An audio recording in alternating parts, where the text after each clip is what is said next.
Here's our final challenge for you. Take some of what you learned and experienced in this course and share it with your colleagues. We've designed all the practice spaces in this course to be easy to share and use, so they can help you kickstart conversations about equity teaching. The practice spaces give people a shared scenario that can help groups start talking about the values and reasoning that we bring as teachers to everyday interactions. In some respects, facilitating practice spaces is pretty simple. Give people the link, let them play through, and then have folks talk about what they did and why. Of course, facilitating the debrief is more complicated than that. So here's some advice based on our experience facilitating practice spaces with all kinds of educators. We think of facilitating practice spaces as having 5 phases: framing the simulation, playing through, sharing people's reasoning, pushing people's thinking, and ending with a call to action. To start, think about how you want to frame the simulation. Oftentimes we try to tie into conversations that are already happening in schools. Maybe you've had some tough feedback from students about their experiences of racism, or great conversations about addressing the needs of English language learners. We often start by reminding people of shared goals or shared challenges, and say the simulation we'll do today will help us deepen our thinking about these shared issues. Sometimes at the start, we introduce a specific mindset that we want people to think about, and sometimes we don't. It just depends. Then, people need to have time to play the simulation. Sometimes we ask people to play the simulations on their own in advance of a group meeting, and sometimes we all do the simulation together. If you do it all together, give people clear expectations for how much time you're going to allot, and reminders about halfway through. If you have to rush people to the end, tell them not to worry, that whatever they got through was great. When we bring people back together, we try to surface the range of people's thinking.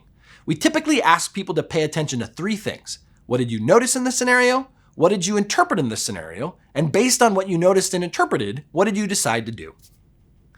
A big part of the debrief is letting people share their perspectives. It's almost always the case that people notice or place importance of different details, and they interpret details differently.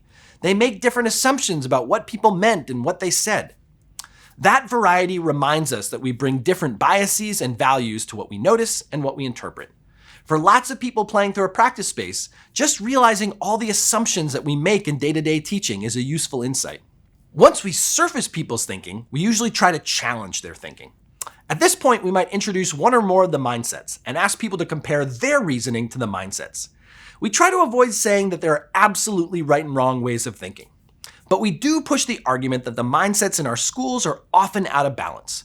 We encourage people to test the hypothesis that more attention to assets, equity, awareness, and context will improve learning for all of our students, especially our most vulnerable students. As we surface and challenge people's thinking, a few things commonly come up. First, participants want more information in a scenario. That's a great instinct. We encourage people to discuss what additional information that they wish they had. And then we say something like, absolutely. This is such a good reminder of how important it is to know our students, families, and communities.